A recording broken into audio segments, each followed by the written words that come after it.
अस्सलाम वालेकुम। मेरा नाम निशा राव है। इस पॉडकास्ट में हम ख्वाजा कम्युनिटी के अलावा पाकिस्तान में बसने वाली कम्युनिटीज़ के अमूमी मसाइल और उनके हल पर बात करेंगे और पाकिस्तान के मुस्बत चेहरों को उजागर करने की कोशिश करेंगे। इस सिलसिले में आज के पहले पॉडकास्ट में हमारी मेहमान हैं शहजादी राय। जी शहजादी, दुनिया आपको डिफरेंट नज़रिए से जानती है। आज मैं आपसे पूछना चाहती हूँ, कौन है शहजादी राय? शहजादी राय एक बहुत अच्छी इंसान है और मेरा अपना यही है कि बस अपने लिए मैं जीती नहीं हूँ, मैं दूसरों के लिए जीती हूँ।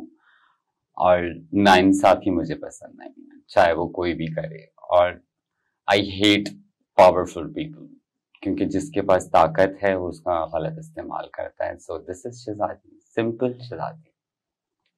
अच्छा शहजादी, रिसेंटली अभी ईद गुजरी है। शहजादी राय की ईद कैसी गुजरी? मैं घर पे थी तीनों दिन, मैं कहीं पे नहीं गई। और ईद पे नॉर्मली मैं थोड़ा डिप्रेस होती हूँ, पता नहीं क्यों। ईद हमेशा, ईद और ये जो बड़े बड़े दिन होते हैं ये बहुत डिप्रेसिंग होते हैं मेरे लिए, तो I choose to stay at home. और ईद पे मैंने कुछ भी नहीं किया। अच्छा, ये आपने बोला कि ईद पर आप अक्सर मायूस हो जाती हैं। क्या आप अकेली होते हैं या आपके ओवरऑल कम्युनिटी को अगर देखा जाए तो उनके क्या तासुरात होंगे? मैं समझती हूँ ईद पे आप अपने पेरेंट्स को याद करते हैं, अपनी फैमिली को याद करते हैं, शायद ये वजह है।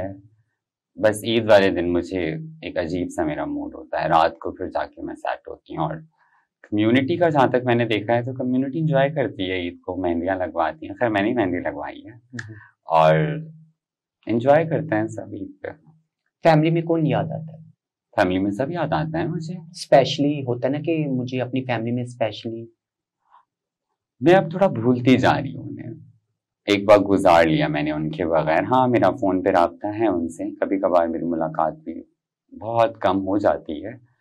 बट हाँ, एक जो वक्त था वो गुजर चुका है। लाइक इट्स अराउंड 15 ईयर्स हो चुके हैं अलग हुए हुए। तो मुझे अब ऐसा लगता है कि अब वो पास था, प्रेजेंट जो है वो अब तुम हो, लोग हैं, कम्युनिटी है। मेरे पास अब कोई और ऑप्शन नहीं। कुछ अपने इंट्रोडक्शन करवाएं अपने बारे में, फैमिली के बारे में, अपनी लाइफ के बारे में। क्या क्या कर रही है शहजादी आजकल? Currently I am working on the HIV prevention project. Main मेरी जॉब वहां पर है और साथ में एक्टिविज्म है। सिंध मूरत मार्च जो एक पहली सियासी तहरीक है उसको मैं लेके चल रही हूँ और उसके थ्रू मैं अपनी कम्युनिटी को अवेयरनेस भी देती हूँ, ट्रेनिंग्स भी कराती हूँ और साथ में सियासी शऊर को भी बेदार करना बहुत जरूरी है। हम सिर्फ एक बेचारे टॉपिक से निकल के हमें मेन स्ट्रीम पॉलिटिक्स में भी मुझे इनकरेज करना है अपनी कम्युनिटी को। और साथ में मैं KMC की रिजर्व सीट पर हूँ इस वक्त, पाकिस्तान पीपल्स पार्टी की तरफ से। अच्छा, आपने अभी बात की है पाकिस्तान पीपल्स पार्टी की। आने का क्या मकसद था, क्यों इंटरेस्ट थी आपने पार्टी ज्वाइन की? और भी तो पार्टीज थी, पीपल्स पार्टी ही क्यों आखिर? देखिए, क्योंकि जब ये कानून बना था तो ये कानून बनवाने वाली भी मैं ही थी और जो मीटिंग्स मेरी हुई थी वो सिंध गवर्नमेंट के साथ हुई थी और जियाली में शुरू से थी। जब हम मोहतरमा बेनज़ीर साहिबा को शहीद किया गया था तो वो मेरा शायद आखिरी साल था घर पे। और हमारे जो फैमिली है, अब वो बिलोंग करते हैं पीपल्स पार्टी से ही, हमारे घर में बड़ी सी एक भुट्टो साहब की तस्वीर लगी होती थी ड्राइंग रूम में ना, और उसको टच करना भी इजाजत नहीं थी। तो शुरू से पीपल्स पार्टी की तरफ रुझान रहा है। बट ऑब्वियसली जब वक्त गुजरा, जब मैंने बाकी सारी पार्टीज को देखा तो मुझे लगा नहीं, एक ऐसी पार्टी है जो इसमें पढ़े लिखे लोग हैं, specially they accept us. Pakistan Peoples Party is the only, right now not only, but it was the first party who accepted transgender community और उन्होंने बहुत ज्यादा काम भी किया है ट्रांसजेंडर कम्युनिटी के लिए। अच्छा, फ्यूचर में आप बिलावल भुट्टो जरदारी को से क्या एक्सपेक्टेशंस रखती हैं? कैसा लीडर्स देखना चाहती हैं उनको इन फ्यूचर? देखिए, मैं जो समझती हूँ कि एक ऐसा लीडर हो जो माइनॉरिटीज को साथ लेके चले और एक जो हमारे यहाँ बहुत एक मेन पॉलिटिकल पार्टीज जो बहुत प्रो एस्टैब्लिशमेंट होती हैं, मैं देखना चाहती हूँ कि मेरा लीडर अपने जो और लीडर्स हमारे बेनज़ीर साहिबा रही हैं, भुट्टो साहब ने अपनी ज़िंदगी दे दी लेकिन कॉम्प्रोमाइज़ नहीं किया। तो मैं समझती हूँ एक ऐसा लीडर हो जो निडर हो और जो सामने सच बात करे और प्रो एस्टैब्लिशमेंट ना हो। बस थक गया। पाकिस्तान में अब एक रेवोल्यूशन की ज़रूरत है और वो रेवोल्यूशन खान साहब के ज़रिए आया है और उसमें बेशुमार लोगों की जानें भी गई हैं, वो बेशुमार लोग शहीद भी हुए हैं। तो बस अब स्टॉप होना चाहिए, अब एक हकीकी जमहूरी अमल शुरू होना चाहिए। और मैं देखती हूँ कि आगे अगर बिलावल भुट्टो जरदारी साहब वजीर आजम बनते हैं तो एक बाइख्तियार वजीर आजम हो, जिनके इख्तियारात उनके पास हो। एक डमी वजीर आजम नहीं चाहिए। जो करंटली का भी जो है हमारे शहबाज शरीफ, मैं उनको समझती हूँ इज अ डमी, वो कुछ नहीं कर सकते। अभी बहावलपुर का वाकया हुआ, मरियम साहिबा जो पहली खातून वजीर आला बनी है, क्या कहा उन्होंने? कुछ नहीं कहा। बहावलपुर में पुलिस को, जो हमारे लिए इज्जत है, पुलिस की जिम्मेदार होती है किसी भी इलाके की। ऐसे जो इलाके का समझ लो बाप होता है, आपने उसको मारा है, आपने उसको पीटा है और अभी तक किसी भी पॉलिटिकल पार्टी की तरफ से उसको खुल के इसके ऊपर बात नहीं हुई है, जो कि मैं समझती हूँ कि इस मुल्क की बदकिस्मती है। और हम ऐसी सियासत देखना चाहते हैं जो बाख्तियार जमहूरी सियासत हो, जमहूरियत भी यकीन रखती हूँ। अच्छा शहजादी, मैंने सुना है कि औरतें और ख्वाजा सरा जो रिजर्व सीट्स पर आ रहे हैं या आए हैं, सुनने में आता है कि वो जो पॉलिटिशियंस हैं उनके बेड्स तक वो जाते हैं। क्या ये बात, इसको तुम अपनी उससे किस तरह बयान करोगे? देखिए, ख्वाजा सरा तो अब आए हैं, ट्रांसजेंडर का रिजर्व सीट का कोटा अब आया है। बाकी मैं ये समझती हूँ कि औरत को हमेशा से जो एक कहा जाता है ना, एक तंग करना, उनको विक्टिम ब्लेमिंग करना, उनकी इज्जत को वेपनाइज करना, तो ये औरतों के लिए हमेशा से अपोजिशन की पार्टीज एक दूसरे पे इल्जाम लगाते हैं, लोग ये इल्जाम लगाते हैं। नहीं, अगर कोई रिजर्व सीट पे सेलेक्ट हुआ है तो उसका एक पूरा प्रोसीजर होता है। आप इस पार्टी के विद इन अ पार्टी, आपकी एक सिलेक्शन होती है, एक कमेटी होती है, जो पूरी एक कोर टीम होती है, वो उसको सेलेक्ट करती है। और मैं नहीं समझती ये एक इंतहाई फजूल किस्म की बात है। और दूसरा, ये इस तरह की बातें खासकर औरतों के लिए की जाती हैं ताकि वो सियासत में और किसी भी मेन स्ट्रीम शोबे में आगे ना आ सके। मेरा ये मानना है। क्या कभी पार्टी में आपके साथ ख्वाजा सरा होने की वजह से नेगेटिव आपको फील करवाया गया है? ऐसा हुआ है आपके साथ? नहीं, मुझे हमेशा से बहुत पॉजिटिव वाइब आई हैं और इवन बहुत सारे लोग, मुझे ऐसा लगता है कि ट्रांस फ्रेंडली नहीं भी हैं या वो ट्रांस के बारे में नहीं जानते, तो वो बहुत पॉजिटिवली बात करते हैं, पूछते हैं और मैं उन्हें समझाती हूँ कि नहीं, ऐसा नहीं, चीज़ें ऐसे होती हैं और प्रोनाउन क्या होना चाहिए, एक बात किस तरह ट्रांस से करनी चाहिए। तो नहीं, पीपल्स पार्टी के जो इवन जाले भी हैं वो भी काफ़ी सपोर्टिव हैं। अच्छा, अभी थोड़े दिन पहले मैंने सोशल मीडिया पे देखा था, आप पर अटैक हुआ था, हरास किया गया था, उसके बारे में तो बताइए, असल वाकया क्या था? देखिए, ये था कि एक हमारे कम्युनिटी मेंबर रोड पे बाहर जो है वो कुछ सामान लेने गई, उसको किसी ने तंग किया, उसने उनको पलट के जवाब दिया, तो फिर उन्होंने उनको मारा। जब उन्होंने मारा तो वो उन्होंने ऑब्वियसली अपने डिफेंस में उन्होंने गालियां दी और उनके कपड़े वपड़े भी फट गए थे। तो इतने में तमाम लोग वहाँ इकट्ठे हो गए थे और मेरे क्योंकि एरिया का सीन था तो मुझे फोन आया, शहजादी आओ। मैं फट से पहुंच गई। मैं उस वक्त रनिंग से आई थी, वीडियो देखा और तो मैं रनिंग के कपड़े में से पहने हुए थे, तो मैं रनिंग से वापसी चढ़ी ही थी कि फिर मैं वापस उतर गई।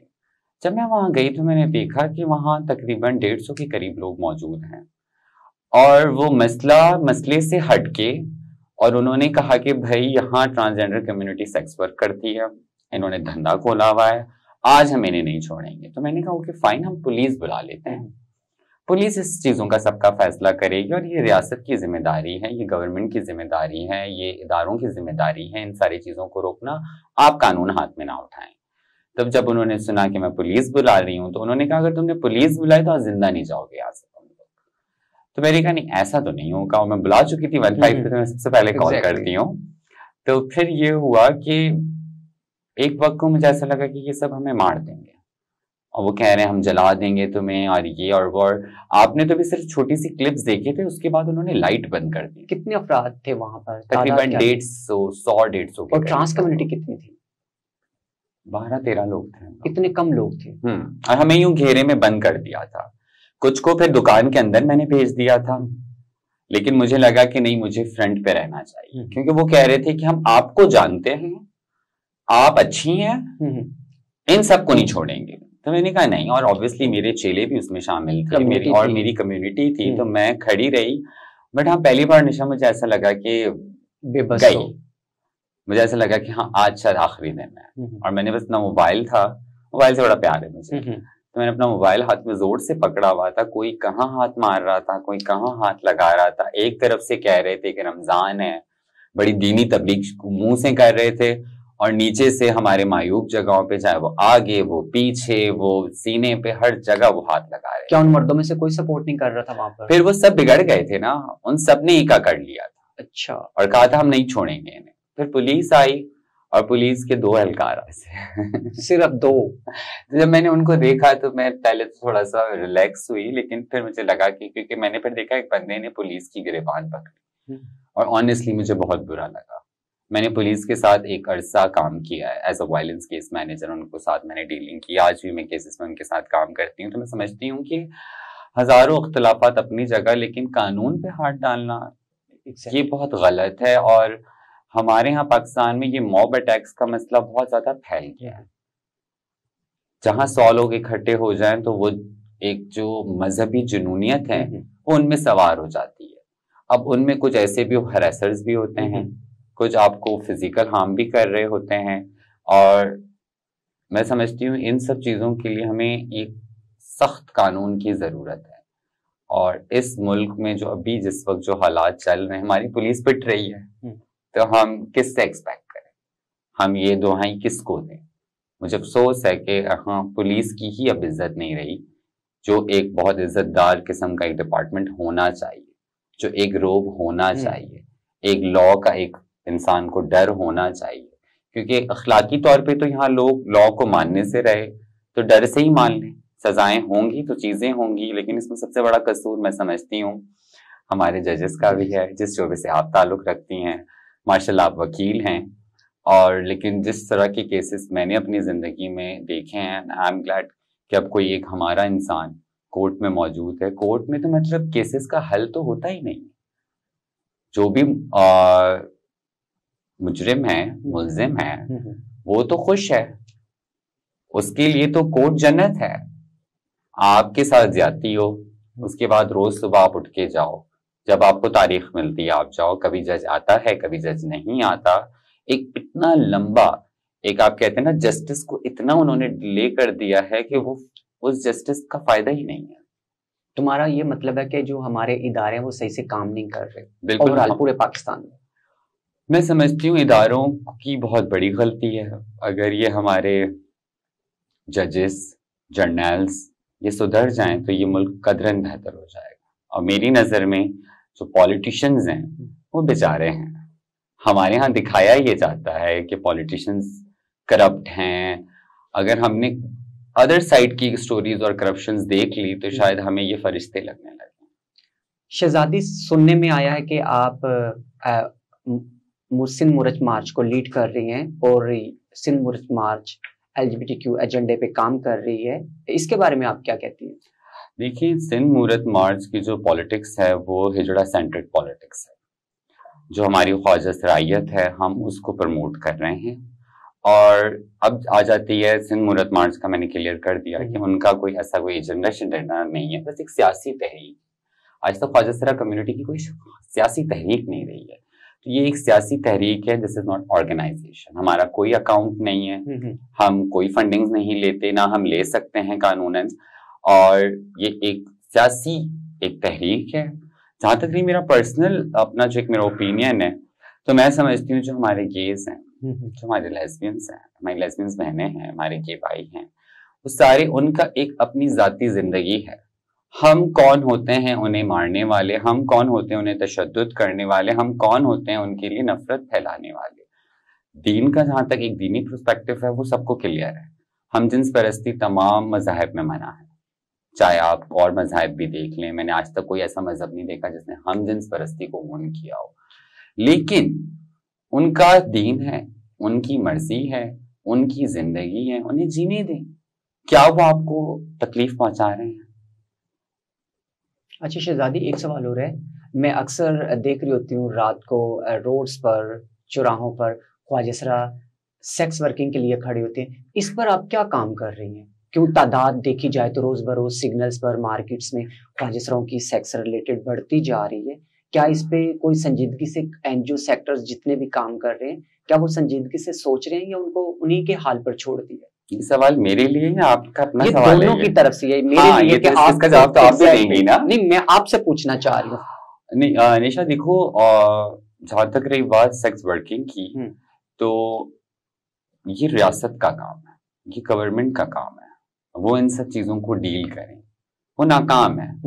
अब मैं एक बहुत बड़ी मीटिंग के अंदर थी जिसमें मुझसे पुलिस की तरफ से यही सवाल किया गया, तो मैंने उनको ये बात कही कि देखिए, उन्होंने कहा कि आप लोग के लोग धंधा कर रहे होते हैं रोडों पे, तो मैंने कहा सर उस धंधे के पैसे से आप लोगों का भी घर चलता है, हर इलाके की पुलिस भत्ता लेती है, आप रोड पे कोई ऐसे नहीं खड़ा हो सकता, मोबाइल सामने खड़ी होती है, सामने ट्रांस खड़ी होती है, ऑब्वियसली वो 50-50% का एक शेयर इनका होता है। मैं खुद कम्युनिटी से, मैं सब चीजों से वाकिफ हूँ।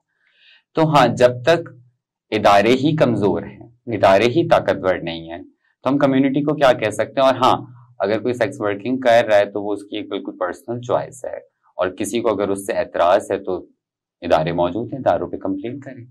अच्छा शहजादी, मैं आपसे थोड़ा सा पर्सनल पूछना चाहती हूँ।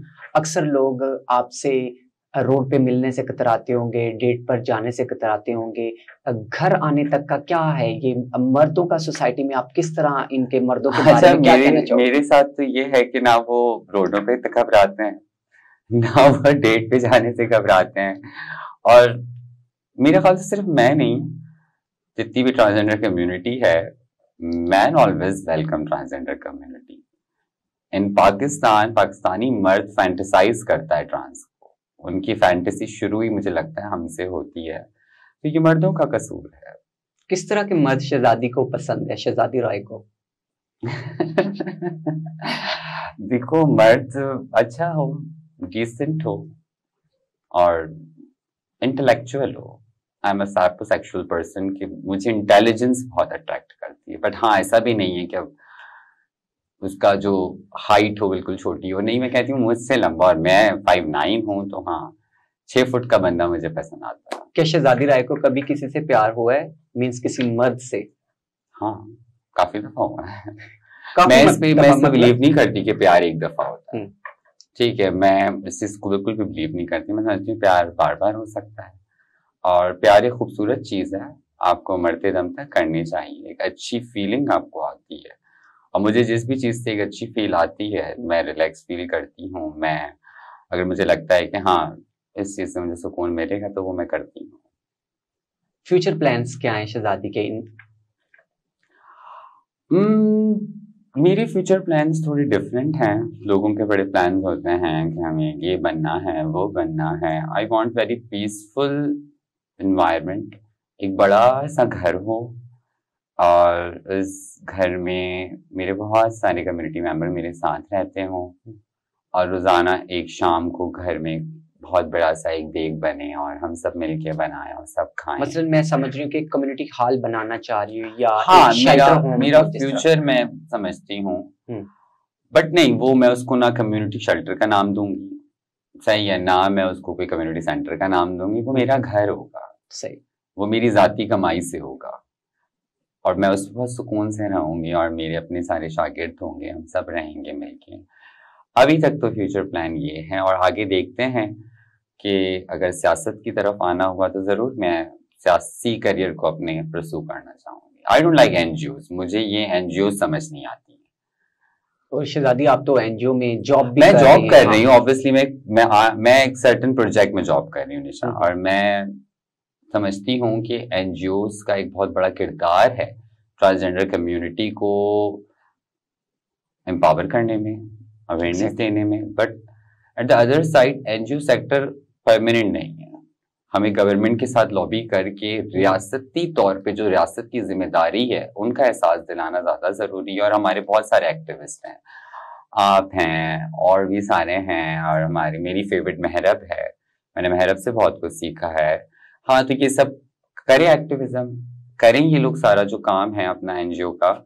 मैं सियासत की तरफ चली जाऊंगी। ये तो आपका गुड डिसीजन होगा। बट हाँ, पर्सनली मुझे लगता है कि जो ये एनजीओ सेक्टर, डेवलपमेंट सेक्टर की कुछ चीजें ऐसी हैं जो बहुत कैपिटलाइज हैं। बहुत सारा ऐसा है कि मैं समझती हूँ कि चीजें ऊपर ही रह जाती हैं और जो बेनिफिशरी एक्चुअली हैं वो वैसे बेनिफिट नहीं ले पाते हैं। तो हाँ, इस चीज से मैं इख्तलाफ रखती हूँ। अच्छा, कोई एक ऐसा वाकया बताओ जो कभी आप सोचती हैं तो आपके रोंगटे खड़े हो जाते हैं, या सोचती हो कि ये मेरे साथ जिंदगी में बहुत बुरा हुआ है, कोई ऐसा वाकया? ऐसे तो हजारों वाकयात हैं, लेकिन अभी जो रिसेंट मॉब अटैक था वही मेरे ख्याल से मेरे लिए आजकल तो मेरे दिमाग पे काफी एक है कि मैं अपने आप को बहुत अनसेफ फील करती हूँ। बहुत सारे लोग मुझे कहते हैं कि तुम बाहर चली जाओ। मैं सिंध से बड़ा प्यार करती हूँ, मैं सिंधी स्पीकिंग हूँ, मैं समझती हूँ सिंध में रहने वाले तमाम लोग सिंधी हैं। हम बड़ा अपनी इस मिट्टी से प्यार करते हैं और मैं बाहर नहीं जाना चाहती हूँ। लेकिन हाँ, मैं जो मेरे बचपन के कुछ वाकयात हैं वो मैं आज तक भूल नहीं पाती, और मैं समझती हूँ, मेरा दिल है कि ये वाकयात औरों के साथ ना हो। मैंने एक बहुत मुश्किल वक्त गुजारा है, बचपन में बहुत खूबसूरत थी। अभी भी माशाल्लाह बहुत मैं चलो खूबसूरत अभी हो। एक एज हो गई है, आई एम करेंटली 34, तो मैं कहती हूँ हाँ ठीक है, अब बस सही है। लेकिन हाँ, जो बचपन था उसमें मैं बहुत खूबसूरत थी, और वो मेरी सबसे बड़ा मसला था। मैं मतलब शायद गिन भी ना सकूं इतनी दफा मेरा रेप हुआ है। मैं वो सब चीजें नहीं देना चाहती, और मैं किसी हद तक निशा आप जानती हैं कामयाब हाँ, हुई हूँ उसमें। अच्छा, सिर्फ मेरी नहीं, मैं तमाम एक्टिविस्ट को, ये टीम वर्क था, सब उसमें शामिल थे। उसमें आप भी थी, आपने भी अपने हैंड से कोई ना कोई काम किया, किसी और ने भी किया, और इदारों ने भी किया। हम सब ने मिलके जो एक राब्ता था पुलिस का और कम्युनिटी का, वो बड़ा स्ट्रॉन्ग किया, और 80 के करीब मैंने FIRs कटवाई। तो बस मैं ये समझती हूँ कि दिल है मेरा कि अब किसी के साथ ये ज्यादती ना हो। मैं कंसेंशुअल सेक्स के बिल्कुल खिलाफ नहीं हूँ, हर इंसान की एक मर्जी, और लोग अगर काफी सारे लोग एक्सपेक्ट ही करते हैं ट्रांसजेंडर कम्युनिटी से कि वो सेक्स नहीं करेंगे, तो मैं समझती हूँ कि नहीं, ये आपकी गलत फहमी है। पहले तो उस गलत फहमी को दूर करें। मच्छर तक सेक्स कर रहे होते हैं, हवा में उड़ते हुए हम देख रहे होते हैं हवा में वो सेक्स कर रहे होते हैं, तो हम क्यों नहीं करें? क्या आपको मुझे मुझे देख के या निशा को देख के क्या लगता हम सेक्स नहीं करते होंगे? नहीं, ये एक इंसानी जरूरत है। हाँ, कोई अपने नफ्स को काबू करता है, वो एक अपना उसका पर्सनल जाती उसका एक उसके और खुदा का उसका मामला है। हम उसको जज किसी को भी किसी चीज के लिए नहीं करेंगे। बट हाँ, ये एक्सपेक्टेशन रखना कि फीलिंग्स ही नहीं होती हैं, तो ऐसा नहीं, हमें भी वो तमाम फीलिंग्स होती हैं अच्छा शहजादी, बहुत मजा आया तुम्हारे साथ बातें की। लास्ट में क्या मैसेज देना चाहोगे? लास्ट में मैं यही मैसेज देना चाहूंगी तमाम लोगों को, सबको, कि हमें समझें, हम भी इंसान हैं और तमाम वो फीलिंग्स रखते हैं जो आप रखते हैं। जो एक पावर और पोजीशन आपने होल्ड की हुई है कि आप जुमले कस देते हैं, आप सोशल मीडिया पे अपनी बातें, अपना जो आप सोचते हैं वो आप लिख देते हैं हमारे बारे में। आप अपने बारे में लिखें, आप हमारे बारे में हमसे जानें और फिर लिखें। अपनी तरफ से जो आप एक पूरी थ्योरीज बना देते हैं, उससे बहुत एक मिसकॉन्सेप्शन स्टार्ट हो गया है। मिसकॉन्सेप्शन एक स्टार्ट हो गया है जो कि गलत है, जो कि हमें बड़ी शदीद तनकीद, मुझे तो बहुत सोशल मीडिया पे मिलती है तनकीद, अभी ईद पे भी मिली है मुझे, सिर्फ फजूल किस्म की चीजों पे। तो मैं समझती हूँ नहीं, ऐसा ना करें, प्यार से आए। आप भले हमसे इख्तलाफ रखते हो, आपका इख्तलाफ रखना जायज है, ये आपकी चॉइस है, लेकिन रिस्पेक्टफुली हम कन्वर्जेशन कर सकते हैं, एक सिविलाइज तरीके से हम उसको डिस्कस कर सकते हैं। बट ये बदतमीजी करना, बुली करना, पहले सिर्फ हम बुली रोडों पे ही होते थे, अब हम सोशल मीडिया पे ही बुली होते हैं। मैं तो होती हूँ खैर। तो मैं ये चाहती हूँ कि ये चीजें ना हो, समझे चीजों को आप। अच्छा शहजादी, मुझे याद आया कुछ टाइम पहले आप इंटरनेशनल किसी कॉन्फ्रेंस में जा रही थी, तो आपको किस एयरलाइन से अपलोड किया गया था? और मैंने देखा था सोशल मीडिया पे काफी हंगामा हुआ था, वो क्या सीन था? मुझे फ्लाई दुबई से जो है वो ऑफलोड कर दिया गया था, और उन्होंने कहा था कि हम आप लोगों को जाने नहीं देंगे। वजह क्या थी? उन्होंने कहा था आपके पासपोर्ट पे एक्स कार्ड है और हम अलाउ नहीं करते हैं। और वो पहले वहां तो बता ही नहीं रहे थे, बाद में जब इंटरनेशनली इस केस को हमने उठाया था तो वहां उन्होंने जवाब दिया था कि we don't support LGBTIQ and X card as well. तो इस वजह से मुझे आज भी बहुत तकलीफ होती है ट्रैवलिंग में। मुझे अभी रिसेंटली कहीं जाना है और मुझे टिकट्स का बहुत मसला हो रहा है, क्योंकि मेरे पास सिर्फ अब एक ऑप्शन है तुर्की का। पूरे मिडिल ईस्ट में मैं बैन हूँ और मेरा कसूर क्या है? मेरी प्रेजेंस।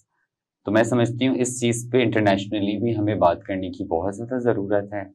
और ये नाजायज है कि आप तैयार व्यार होके घर से निकलते हो, और उस दिन में इतनी प्यारी लग रही थी, वो तस्वीर भी बहुत वायरल हुई थी, वो बैग के साथ में खड़ी हूँ। और जब मैं एयरपोर्ट पे पहुंची तो मैं बहुत एक्साइटेड थी और मैंने ना वो तस्वीर अपलोड की, और इसके साथ कैप्शन मुझे याद नहीं है, बट मैंने वो कुछ लिखा था, ड्रीम कम ट्रू और फ्लाइंग समथिंग, इस तरह का कुछ ना। और थोड़ी देर बाद मेरे साथ ये हुआ, मुझे बहुत दुख हुआ।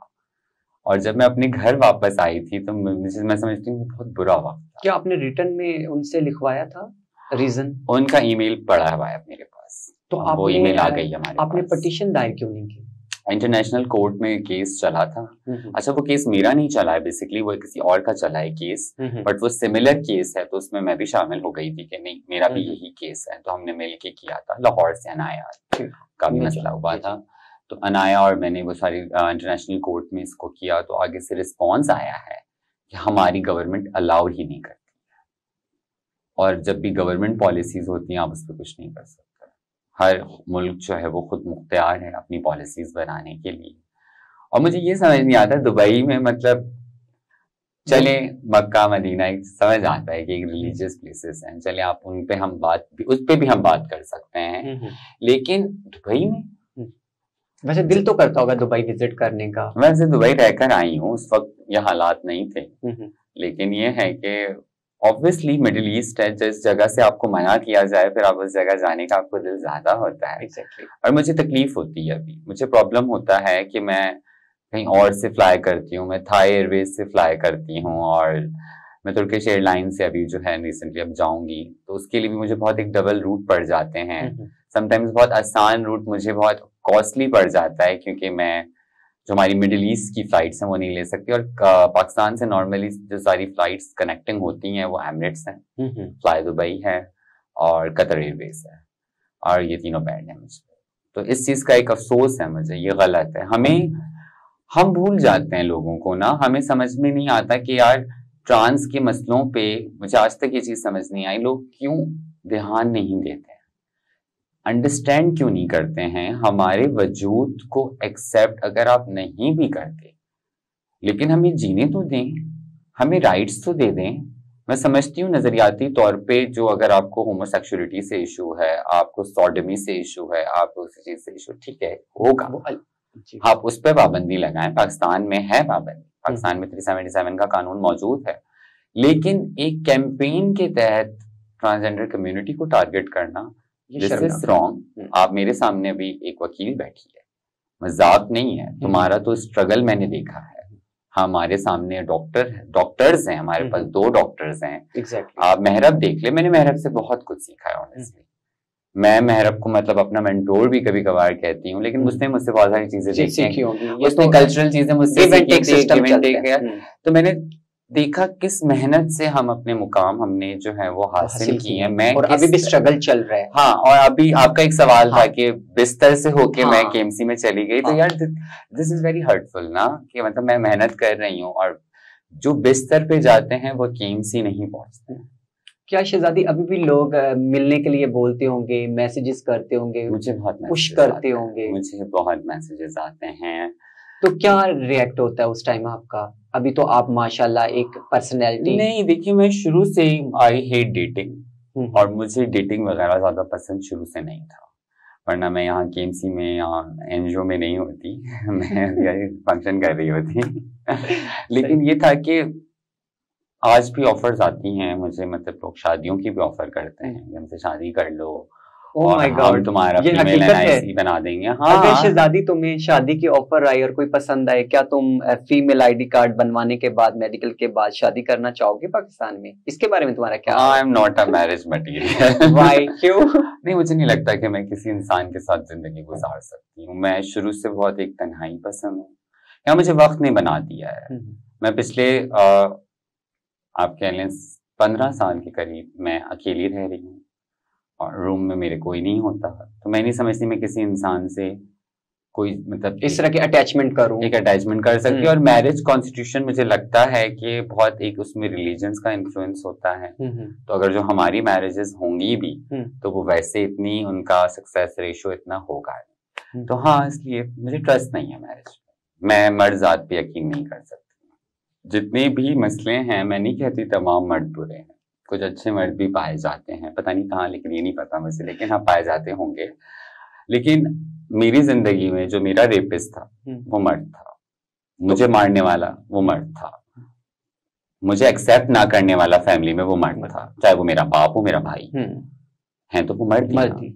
बहनें बातें करती हैं, और बहनें और माओ का भी आज अगर जो उनको देख दबाव है वो मर्द की तरफ से। तो जो एक ये पेट्रियार्कल सोसाइटी है, इस पे अगर आप देखें, नॉर्मली कहा जाता है कि ट्रांसजेंडर्स की वजह से ये मसले हो रहे हैं, ट्रांसजेंडर की वजह से बेहयाई फैल रही है, और इनको खत्म कर दें। अगर यही चीज हम मर्दों पे लागू करें तो मैं समझती हूँ क्राइम खत्म हो जाएगा, रेप खत्म हो जाएगा। लेकिन ऑब्वियसली हम ऐसा नहीं कर सकते। और जो ये मर्दों की दुनिया है, इवन एक्टिविज्म में आपको भी फेस करना पड़ा होगा कि आप जब बात कर रही हो कहीं सोशल इश्यूज, जाहिर है पेट्रोल की प्राइस बढ़ रही है तो अफेक्ट तुम भी हो रही हो, सब ये कैमरा वाले भाई भी हो रहे हैं, सब हो रहे हैं, उससे जिन्स का ताल्लुक नहीं है। लेकिन लोग कहते हैं अपने से ट्रांस इश्यूज पे बात करें, और क्योंकि मैं तो ज्यादा फेस करती हूँ क्योंकि सियासत में हूँ, सियासत में मुझे बार बार ये टॉन्ट आता है, यार आप सिर्फ अपने हद तक रहे ना। तो मैं कहती हूँ नहीं, दिस इज रॉन्ग। अगर आप कहते हैं कि ट्रांस इश्यूज पे सिर्फ हम बात करें, औरतों के इश्यूज पे सिर्फ बात करें और बाकी, तो फिर मर्द तो सिर्फ मर्दाना कमजोरी पे बात करें। आप देखें कराची की हर दीवार पे आपको मर्दाना कमजोरी के इलाज के पोस्टर्स लगे हुए हैं, और ये खत्म नहीं हो रहे। अभी हम जौहर से मैं गुजर रही थी, पुल पे भी लगे, नया न्यूली एक बनाया हमारा ये ब्रिज, हमारे मुर्जाबाद में बनाया है, तो उस पे भी मर्दाना कमजोरी के पूरे इश्तिहारात लगे हुए थे। मतलब ये चल रहे हैं ना, ये बिजनेसेस चल रहे हैं, तो ये इश्तिहारात खत्म नहीं हो रहे ना। तो हमें चीजों को समझना चाहिए। आप हम हर जगह बाप नहीं बन सकते। जो आपकी औलाद है उनके भी आपका एक पेरेंटल एक फर्ज है, आप उनके वालिद हैं, पर जो एक वो बाप वाला कॉन्सेप्ट आ जाता है ना, ओंडे वाला, दिस इज रॉन्ग। हम एक फ्रीडम की जिंदगी गुजारना चाहते हैं, स्पेशली मैं अपनी बात करूंगी इस वक्त कि मैं एक फ्रीडम लाइफ को एंजॉय करती हूँ। सही है, मेरी अपनी मर्जी होती है और मैं उसी पे चाहती हूँ मैं फॉलो करूं, और कोई मुझे उस पर रोके टोके ना। हाँ, मुझे कानून का पता है, मुझे पता है कि मेरी जात से किसी को मसला नहीं है, मुझे पता है कि मैं कुछ जो कर रही हूँ वो गलत नहीं है, पर जज करना आप बंद करें। अगर आप देखें कि लोग थोड़ा सा भी, अगर हमारे मर्द हजरात हमें एक्सेप्टेंस की थोड़ी जगह देते हैं तो बहुत सारी चीजें बेहतर हो सकती हैं। अच्छा, एक सवाल याद आ गया है, रिसेंटली अब कुछ दिन पहले सवाल याद आ रहा है, पोस्ट देखी थी कि तुम चेला हुई हो सखर में जाके, जी, और वहां का आपने गुरु को चूज किया है, खैरपुर या सखर आई थी। तो क्या कराची में आपको कोई गुरु पसंद नहीं आया? इसके बारे में आप क्या कहना चाहते हैं? मैं ऑलरेडी यहाँ पे हिंदुस्तानी परिवार में चेला हूँ किरण की, और वो मेरी गुरु हैं, मैंने उनसे बहुत कुछ सीखा है। और हमारे यहाँ जैसे आपको पता है कल्चरली आप जहाँ के होते हो, जहाँ से आप बिलोंग करते हो, वहां पे एक लाड़ का होता है। जी। तो मेरा था कि मैं सिंधी स्पीकिंग पर्सन, मेरी रूट्स वही हैं, तो मैं इसलिए अपने शौक से वहां चेला हुई। और मैं कल्चर पसंद करने वाली इंसान हूँ, मैं ख्वाजा सरा कल्चर को काफी दिल से पसंद करती हूँ, क्योंकि एज यू नो मेरे पास और कोई ऑप्शन भी नहीं, और मैंने उसी को अपनी फैमिली बना दिया है, और उसी को मैंने समझाया कि बस सब कुछ है, तो इसलिए मैं वहां चेला हुई। ठीक, अल्लाह हाफिज, देखते रहिएगा, इंशाल्लाह फिर मिलेंगे नेक्स्ट एपिसोड के साथ।